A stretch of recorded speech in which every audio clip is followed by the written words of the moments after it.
Okay. Well, hi. Hi, Raphael. My name is Shanique Yates, and I'm with Blavity. How is your heart today? How are you feeling? Good, how are you? I'm great. I'm so excited to be chatting with you because I have a funny story for you. I'm currently home visiting family in Richmond, Virginia. That's where I'm from. Well, I'm from a nearby place. And so last week, I was like crate digging at my friend's vinyl shop, and I got this record. Um, be here. And I just thought it was so Ah, timely. I thought it uh, was so timely. I was like, oh my gosh. And I'm interviewing him on Monday. So I'm very excited and grateful to be here. oh, thank you. Yeah, you're in Virginia too. That's where Mr. D'Angelo's from. Yes, yes, yes. This is my home state too, my home area. So I'm just honored to chat with you. And first things first, I want to kick this interview off with Raphael, when did you realize that you had a gift that needed to be shared with the world? Oh, I never realized that part. I just realized that I really like music and to be shared with the world. I never took it that far. There was so many people that I admired that did it who was sharing it with me, right? So I never thought the opposite that I was sharing it with somebody else. I just knew like that I could coexist with other people, with other artists. And I think that was more the thing for me. As far as it getting to other people, I was just as shocked as they were that they liked it. Yeah, I love that. I was watching an interview that you did, and you mentioned just like musicianship is this gift that's meant to be shared, that's meant to be, just it's not yours. It's almost as if you're a vessel and it's just, coming through you. Yeah. Um, Talk to me about I Lied to You and just like how that is like a clear example of like you being this channel or this vessel for music that has taken like whole like it's just gone through the moon through the roof. Yeah, I think, growing up as a kid, listening to um my mother's friends playing blues records at their house, at our house. I think I was just sort of made for a film like Sinners. And the song I Lied to You just sort of just came out of the air of the challenge and having so much history with blues. When I was with my first band, Tony, we had a record called The Blues. And so I just think like I was born for it. I was always ready. My dad sang blues. I played in blues clubs when I was, 11, 12 years old, accompanying like guitar players and blues singers. My dad would take me to the blues club and let me sit in and play blues. So I think maybe um, God knew this was going to happen. Like Mhm. you're going to play music, you love music, you're going to be ready for whatever there is to come. And I just think it was, the perfect storm, the right place, the right time. Ryan Coogler is actually from Oakland. Yes. His dad was really good friends with my late great brother, Dwayne Wiggins. So I think it's just this thing. It's hard to explain. Like I like to say, the ancestors sort of like kind of come through you, and you write these songs. And like I always say, I'm the vessel. I don't know how it happens. I just enjoy the ride and try to keep it all together and just keep loving music. It's all you can do.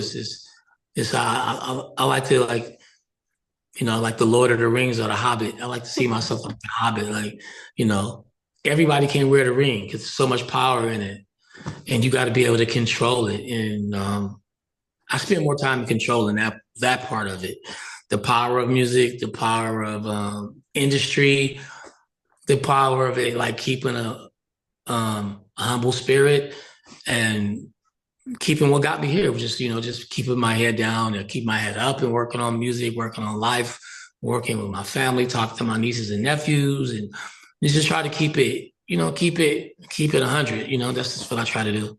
Yeah, and you do it so well. Like I'm just like 20 minutes isn't even enough time to like nerd out with you over music. Because I know that you said before that like, making music is like it's always like taking a chance. Was there some sort of a risk that you took when you made I Lied to You? I know that it was like a on the spot kind of thing. Like they were like, okay, like let's go right now. Yeah. Um, what was maybe the chance that you took with I Lied to You and now it's nominated for an Oscar that's like kind of made the whole moment full circle? I don't feel like I was taking any chances with what I lied to you because when you have a creator like Ryan Coogler who explained what the film was about and Luke Wade explained it to me, I just had to follow their lead. And they were making the movie. He wrote the script and he sort of got this image of blues in church from his uncle. And I knew about that because I grew up in Church of God in Christ and Baptist and Pentecostal and Catholic. I've been around every type of church and I've heard similar stories about, R&B is like the devil and gospel is heaven. So that's sort of the story I have to put together in my head. So once I started saying I lied to you, and I didn't know that the character Miles Canton plays Sam, that he was going to be having this conversation with his father. Mhm. So I don't think it was any chance. It's just like I could be with sinners. I could be as real as I want to be. This is like a dream come true when you get to write straight from the heart and tell a story. So I felt like the only chance I took was believing in myself, and that's something I always do. Yeah, yeah, that's so good. And I feel like even like the scene that the song is like placed in is so like I don't know. I feel like it's right on point for you because I was watching the tribute at the Grammys, right? Mhm. And I was watching you perform Lady, which I know Lady was like the first time that your guitar playing landed like on a record, I believe. That's true. Yeah, and I was like, oh my gosh, like so I was thinking about like I Lied to You and then I was rewatching. I've watched the tribute a million times, but like just sort of like I don't know. Like, I guess my question for you is, how do you like, how do you deal with like, I feel like it like opens up a different layer. Like you can like go beyond the veil when you're like playing music. I'm not a musician. That's just how I feel listening to you all play or jam out. So how do you kind of like tote that line between the realms with just like getting lost in the music? What kind of are I you do. able to express? I'm lost in the music. I am lost in it. I'm lost in music, but sometimes people see me play, they go like, my dad would say, "Who are you? You're so different when you play music live than you are just talking to you." When dad's like, are you on drugs? Because you on stage you light up, and then when you come off the stage, you just like it never even happened. And I feel like that's how you have to be. You have to have amnesia to like when something gets big, or so you can be ready to do it live, or or to perform. It's like a basketball player. You miss a shot, you got to be back and shoot that rock again. You got to be able to feed it. And I think my profession is turning the light off and just being me. And I have to say, D'Angelo, Mike Archer, the first one told me to leave my guitar on the track. And now I play guitar live, so I contribute that to him too. Because I probably would have never played, I never thought about this. Maybe I never would have played guitar in front of people if I didn't play on Lady first. And then I ended up playing, when we did Untitled, I ended up playing guitar on Entitled, and writing it with him. So yeah, I didn't think about that. So I think how I deal with it is I love the energy, and I haven't performed on the Grammys since I played with Mick Jagger. But this performance was special because I was representing, you know, D'Angelo and also Roberta Flack, who I loved. And I just had one of these guitars. I was playing the guitar. So it meant a lot to see. I'm glad I didn't miss it because I almost missed it. Almost didn't do it.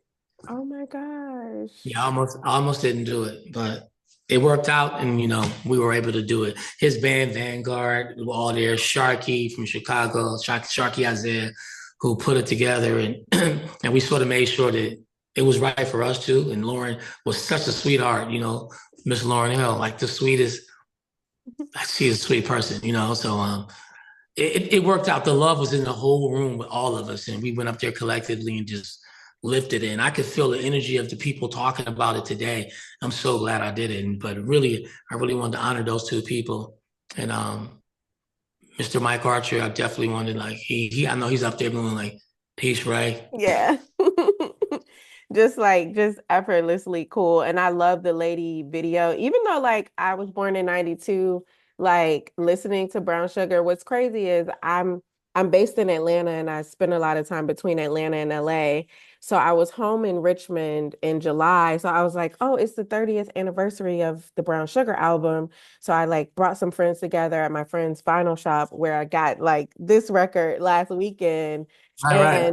And I met people who were in that music video because I'm like, oh my gosh, I know where that this place is. Like, Yeah. just watching and like I just think it's cool. I always say I love music and I love books a lot. I feel like they're both kind of like time capsules. Like I Same here. feel like I'm like Me too. a book allows you to time travel, but music is like a time capsule. It just like holds it in and you know if that's the case, you're like just a time capsule for so many like eras in my life, if you will. Because like also like Lucy Pearl, I was like, dance tonight. I want to be in the club. Like when I was like I was a young kid and I was like, I Right. want to be in the club jamming to that song. So, you know, how do you just kind of, because you're so humble, even with Tony, like how do you just receive knowing that you have curated the soundtrack of so many people's lives and like a continuation too? Like it just keeps, it's the gift I- that I'm keeps on I'm giving. just happy that I could be a part of everybody's life. I'm just in as much shock of what happened for me too. When I'm singing and somebody else starts screaming or like I love it, I'm like yeah, me too. I'm like they sort of help me figure it out. So people that are not musicians, like you say, you're not a musician, right? But I say you are a musician because how do I know that something is likable, lovable? If you don't tell me you like it. If we were just playing and nobody could say, oh, that sounds good to my ear. So I would say the person that doesn't play music is also a musician. Because if we don't have anybody on the side to receive it and enjoy it and tell it how it makes them feel, we don't really know. Yeah. And then also I want to know like I feel like you're also able to like just like create things that are reflecting the times, but like also like I don't know. So for example, 16 carriages, right? Like that makes me feel so seen because I'm the eldest of three, like eldest daughter. Like when it first dropped, I played it like nonstop for days. I wore the song out. I had to give it a break. But Yeah. how do you know like I don't know, like maybe I don't know if you can explain it, but like where do you just get like ideas for songs from just like living life Well, or 16, I do. I live to like when I wrote Anniversary, people like the girl I was dating at the time, she goes, did you write that about me? I'm like, I know I didn't actually. But but But I'm writing like creative writing, right? Creative Mhm. writing. Like if you write, I went to Disney World in Florida and I seen 16 Martians. My teacher would say, give me 5 pages of that. Mhm. So through creative writing, I learned how to creative write. But as far as like working with Miss Beyonce, it's different because there was a few people working on it and it was amazing people. So I did my part. You have all these different creative minds on certain music, but working with somebody like D'Angelo or Solange or Listen, or Cranes in the Sky got me through a difficult time. Okay. Like yeah, that got me through just like my 20s and horrible decision making and like yeah. bad breakups. I like even today playing that song, I feel so free. Like it's like, yes, Yeah, I but have when to. you work with creative minds like that, it becomes a team effort, right? And so you learn from working with different people. With Beyonce's project, I worked with a few people, different writers from different places, but you learn different things from them, and that's what that's what lights me up, working with different people, and that's how you come up with be a part of a song like 16 Candles, 16 Yeah. Carats in here. Yeah, and I've seen you, and I want to go back to like you said, your dad says that you become a different person on stage. I've seen you live, I think, like 3 times now. And I can say, like, just from this interaction, it's very different. But like, I like to pay attention to the people around me sometimes too when I'm in live music settings. It just makes me feel like we're together. And then I'm always so sad after the fact because I'm the type of person that has to lean on my friends to have recorded maybe because I forget my phone. I'm just like in it. Um, I say all of that to say, when do you see yourself like going, are you going on tour anytime soon, or do you have any like live shows coming up that like you're excited about? Well, I'm putting out 4 albums this year, like 8 songs a piece. Yeah. So in between those 8, I'll definitely be on the road at some point touring. I just Yeah. don't know when, but I'll definitely tour. Yeah. And can you share like maybe like what some of those 8 songs are about? Like what kind of feeling they might One provoke one or one one record is gonna be like a group of people, like 2 girls, 3 guys, sort of like Nile Rodgers and Bernard Edwards, like Chic. It's gonna feel like that. The fashion is gonna feel like that. The fashion is gonna be like, like maybe like the 30s, but 2026, 27 vibes. Mm. One record is gonna be more like a R&B house music, but soul. And another record is gonna be like the 90s, like MTV, British kind of pop. And the other one, I don't know what the other one is gonna be some stuff that's in my vault already that I'm gonna put together. And bless us with, well, I'm very excited. My last question for you, Raphael, is just I know that you mentioned obviously you're from Oakland and so is Ryan Coogler. And it is, I don't know, again, like I'm a person that believes in like kismet moments or fate. Um, with I Lied to You being nominated for an Oscar, and being able to work with Mr. Coogler in this capacity for a film that like honors his late uncle, what will an Oscar win mean for you for being like a part of a song with being a part of a project of this magnitude? And I know they told you like when you guys were making the song that not a big movie, but it's the biggest movie ever. Um, yeah, what would an Oscar win mean to you? Like, or maybe like how will it close the circle all the way? I don't know, it's a hard thing to say, but I feel like if we don't win or lose or draw, we already won. Yeah. We already won. So what I'm feeling is probably I'll probably feel like everybody knows, but I'm already feeling like that. If we win, lose, or draw, we win. You know, because the world knows. And I love awards, but the real award is when it's done, it's all put together. It's the ancestors. I won with the ancestors already. We talking to each other, we speaking to each other, and it happened. It's on film. It's locked in. It's not going anywhere. So I feel like I already won. Whether lose, win, or draw, I can't say. I don't know. I really don't know what that feels like. But if I won, I'd probably be like ecstatic. I'm sure, but I feel like we won in life, by sharing it and by giving it to the next generation, leaving something for them. I feel like we already won something. Yeah, and I feel like it's just gonna be so huge for Oakland too, because Oakland is, I've only been through, like driving through. I've never gotten a chance to like stop and like You don't feel want to the park. energy. If you park, they're gonna break in your car. So that's why you Okay, like yeah, that's what people told me. They were like, look, as long as okay. you as long as you don't park, you're okay. Yeah.